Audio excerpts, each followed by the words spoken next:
Hi, it's Rabbi Sandy Zisser. Welcome back to Jews in the History of Messianism, Unit 2. Today, we're going to look at why Jews do not accept Jesus as the Messiah. Figured we would jump right into that one and then move forward. Why do Jews not accept Jesus as the Messiah? Well, there are several reasons. There are four key reasons why. First, Jesus did not fulfill the messianic prophecies. Also, Jesus did not embody the personal qualities of the Messiah. The biblical verses referring to Jesus are mistranslated, and we would have to take a look at what those actually are. And the Jewish belief is based on national revelation for a Messiah. So let's take a look at those pieces. Now, if you remember correctly, the word Messiah in English is from the Hebrew Mashiach, which means anointed. It usually refers to a person that is initiated into God's service by being anointed with oil, as you could see in the following text. So looking at the text in Shemot Kaf Tet, Pasuk Zayin, in Exodus 29, verse 7, you see that take the anointed oil and pour it on the head and anoint him. So we're talking about anointing someone with oil as the appointed one. Okay? In Kings 1, the priest Zadok took the horn of oil from the tent and anointed Solomon. They sounded the horn, and all the people shouted, "Long live King Solomon." So there's an anointment process going on of elevating someone up. And in Kings 2, chapter 9, verse 3, then take the flask of oil and pour some on his head and say, "Thus said the Lord, I anoint you king of Israel." They open the door and flee without delay. So it's a piece that is throughout parts of the Torah about how you anoint someone and how someone is elevated up. And we have in Shmuel Aleph, Kaf Vav, in 26, but the Lord forbid that I should lay a hand on the Lord's anointed. Just take the spear and water jar at his head and let's be off. So there's concepts of God's anointed one, God's person who's elevated up. And that is actually reserved for people who are put in the service of God, high priest or king. So since every king and high priest was anointed, each one is referred to as the anointed one, or the Mashiach, or the Masa in the actual Hebrew. So the fact is that Jesus himself was never anointed with oil. So where does this concept of Mashiach come from? Well, we saw yesterday the whole biblical prophecy piece from our latter prophets. And the fact is that since every king in biblical literature is seen as a Messiah, as an anointed one, by convention, we refer to this future anointed king as the Messiah. And of course, we've learned from Unit 1 that the biblical description is that the Messiah comes from the line of David. So Jesus does not fulfill the messianic prophecies. What's the messianic purpose that is supposed to be accomplished? Well, according to the Torah, right, build the third temple, as Ezekiel told us, gather all the Jews back to the land of Israel, as Isaiah prophesies, usher in an era of world peace, and end all hatred, oppression, exile, suffering, diseases. As Isaiah said, nation shall not lift up sword against nation, neither shall they learn war anymore. There's this overall peace. There's also the spreading of universal knowledge that God is the true God, and the God of Israel is one. And that actually is supposed to unite humanity across the globe. And as Zechariah said, that God will be king over all the world. On that day, God will be one, and his name will be one. So historically, the prophecies that are given, Jesus doesn't fulfill any of them. He fulfills none of these messianic prophecies. Now, if you look into the concept, the Christian concept of Jesus, they would say that all of these prophecies that our prophets, Zechariah, Isaiah, Ezekiel, give us are going to be in the second coming of Jesus. But Jewish sources show that the Mashiach, the Messiah, will fulfill the prophecies outright, that there's no concept of a second coming in existence. The concept that some Jews have is an idea that the Mashiach will come and things will be transformed. And also, the second piece, Jesus does not embody the personal qualities of the Messiah. So the Messiah is a prophet, and we know that Jesus was not a prophet. We know that if Jesus actually did exist, and I say it that way, I don't say it that way to stir controversy. I just say it that way as fact, because we do not 100% know that Jesus actually did exist, because one of the things that's interesting about it is that Jesus is this major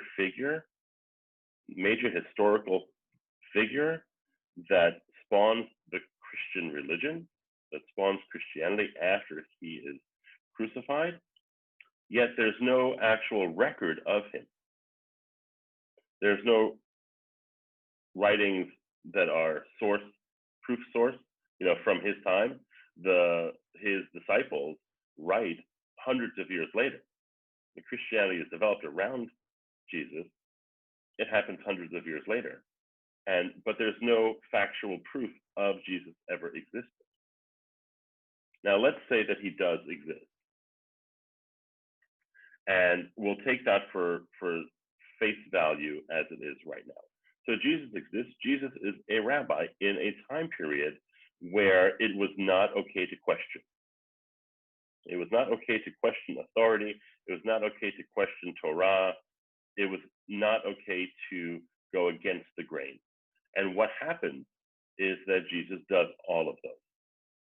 And because of it, he is seen as a rebel. He is seen as someone that should be outcast. And unfortunately, he's just someone who's ahead of his time in thinking. If Jesus were born 400, 500,000 years later, no one would have actually paid attention, and he actually could have wound up being one of the major commentaries and rabbis we have in Talmudic literature. But in fact, he's marginalized by the ruling class at the time because he is too out there. He is too out of the box of a thinker. So Jesus, for our purposes, is not a prophet. Prophecy can actually, according to Torah, only exist in Israel when the land is inhabited by a majority of world Jewry. So during the time of Ezra, which is about 300 BCE, when the majority of Jews refused to move from Babylon to Israel, prophecy officially ended with the death of the last prophet. When Malachi and Zechariah die, there's an end to an era. There's an end to this prophecy period. And because of that, we're talking 300 BCE. Jesus, again, taking face value that Jesus existed, that Jesus appeared on the scene approximately 350 years after prophecy ended officially. So according to Jewish tradition and rule, the Messiah had to be a prophet, and Jesus was not a prophet. So Jesus doesn't fulfill that requirement. The second part is that the concept that the Messiah is a descendant of David. So according to Jewish sources, the Messiah will be born of human parents and possess normal physical attributes like other people. He will not be a demigod. He won't be supernatural. He won't possess superhuman qualities. He will just be an ordinary person. Now, if you follow the storyline of Jesus, that clearly there's a birth of Jesus that is not natural, right? Because Mary is a virgin who gives birth to the Son of God. Well, that's not born to human parents. That is definitely a supernatural occurrence. So right off the top, Jesus is ruled out. But the other concept is from this that the Messiah is a descendant on the line of King David. And if you see the sources here, to show you that. So looking at Reshit Mem Tet, Pasuk Yud, the scepter shall not depart from Judah, nor the ruler's staff from between his feet, so that tribute shall come to him, and the homage of peoples be his. And in Isaiah, Yeshayahu Yud Aleph in 11, verse 1, but the shoot shall grow out of the stump of Jesse, a twig shall sprout from the stalk. So you have here the concept that the Messiah comes from the lineage of King David, who comes from the tribe of Judah, from Jesse. So according to Christian claim that Jesus was the product of a virgin birth, he has no father and couldn't possibly fulfill this messianic requirement of being the descendant of King David on his father's side. So the next idea of why Jesus does not fulfill the requirements of being the Mashiach is that the Messiah will lead the Jewish people to full Torah observance. As we've seen, that the Torah states that all mitzvot, all the commandments, remain binding forever. And anyone coming to change the Torah is immediately identified as a false prophet. And that comes from the Torah itself. So let's take a look at it. Devarim 13 says in verses 1 through 4, be careful to observe only that which I enjoin you, neither add to it nor take away from it. If there appears among you a prophet or a dreamer, and he gives you a sign or a portent, saying, let us follow and worship another God, whom you have not experienced, even if the sign or portent that he named to you comes true, do not heed the word of the prophet. For the Lord your God is testing you to see whether you really love the Lord your God with all your heart and soul.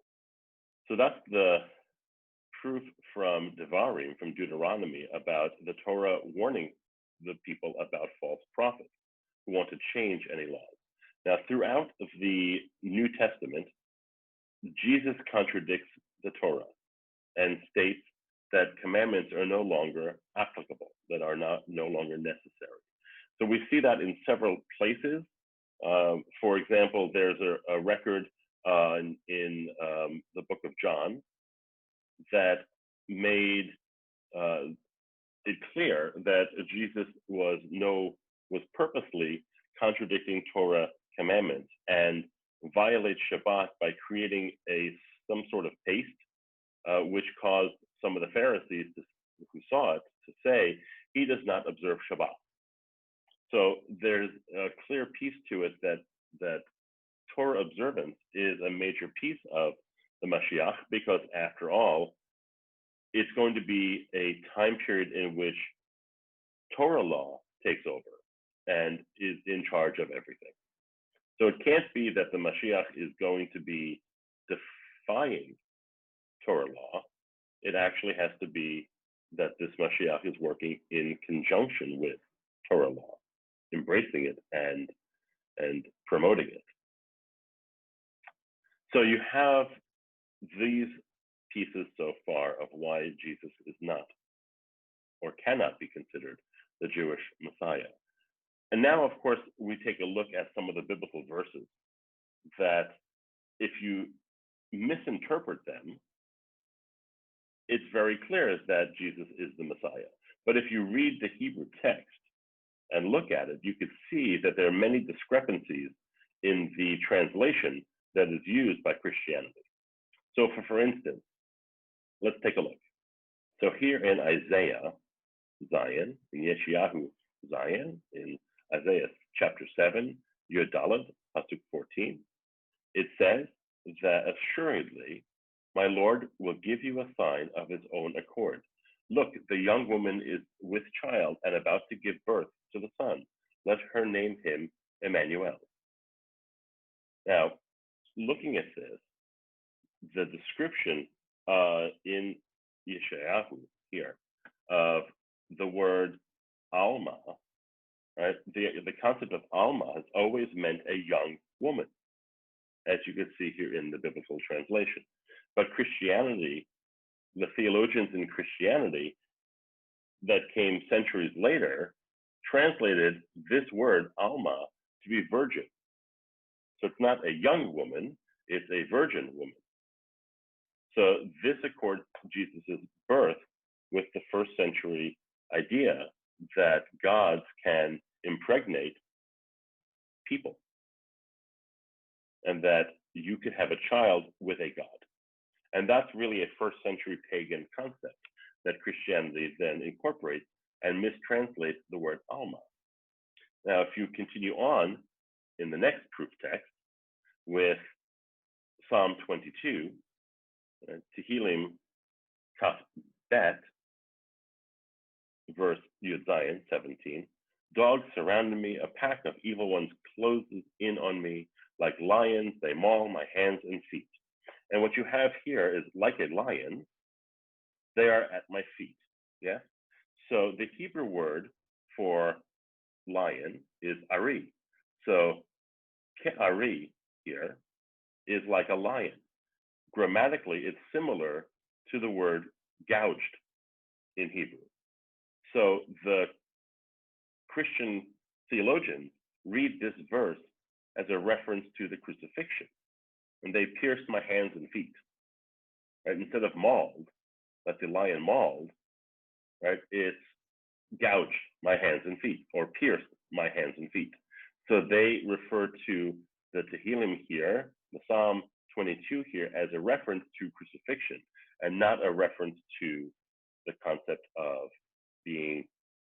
So another piece of the idea of Jesus was that Jesus was a man who suffered, was the servant of God who had to suffer in order to enact what God wanted.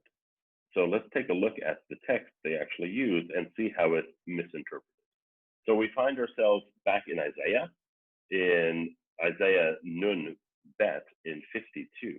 And if you look at Isaiah 52 and just scanning it quickly, you're talking about Jerusalem, right? You're looking at Zion. That's who we're talking about. We're looking at the description of the exile and the redemption of the Jewish people. The prophecy here by Isaiah is written in the singular form because the Jews are Israel. So it's a singular. So it's regarded as one unit, right? We're talking about the concept of redemption of the people or a people. And when Isaiah here talks about the people, it's in the singular because Israel, the Jews of Israel, have always been seen as a unit. So when Isaiah is talking here, he's speaking about my people, God's people, the people, but it's singular because they are always one. The problem comes about that where Isaiah continues in Nun Gimel in 53, because what you'll see is as Isaiah continues talking about the redemption from exile of the Jewish people as one unit, they come across, he speaks of this. He speaks of Israel, right? He was despised, shunned by man, a man of suffering, familiar with disease. He's talking here about Israel as a unit, much as it continues from 52. And what then happens here is that the Christian theologians take this part from Isaiah and assume incorrectly that he is talking here about a man who is shunned and suffers, but is related to God, and comes up with this concept of a suffering servant of Jesus, which is totally an incorrect translation. The Torah is discussing the Jewish nation referred to in the singular pronoun. If those were not examples enough of how Jesus is not the Jewish Messiah, we have a few more. So the last concept to prove, if you have not accepted it already, that Jesus is not or cannot be the Jewish Messiah, there's a belief in Judaism based on national revelation, right? Throughout history, there have been hundreds of religions that have been started by individuals that to convince people that he or she is God, think Egypt, or that they are God's true prophet. So, and that's a personal revelation, right? That is a revelation that really has no buy-in because no one else witnessed it. So I can go out into the streets and try to coerce people into believing that God has spoken to me and that God, through me, will create a religion. But you don't have that in Judaism. In Judaism, you have a national revelation. Every Jew was among those standing at Sinai, right? The entire people are brought to the mountain to hear God's words. Right? So Judaism is unique among all the major religions, and it doesn't rely on claims of miracles based on some one person, but it's based on the concept that they all saw it.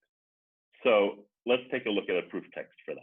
And for our proof text, we will turn to Rambam, looking at the Foundations of Torah, the book that he writes in chapter 8. He says, the Jews did not believe in Moses, our teacher, because of the miracles he performed.